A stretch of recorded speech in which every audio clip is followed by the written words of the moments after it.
मोहळांना शेतकऱ्यांनी स्वतःच्या पिकासाठी संरक्षित केलं पाहिजे.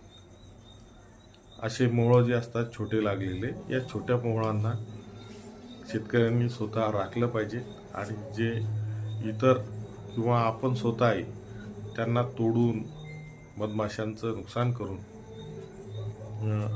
छोटासा मध, पावभर किंवा त्याच्या आत 50 ग्राम 100 ग्राम मध निघतो आणि तेवढ्या मधासाठी आपण तेवढ्या लालचीपोटी आपण हजारो मधमाशांना मारतो.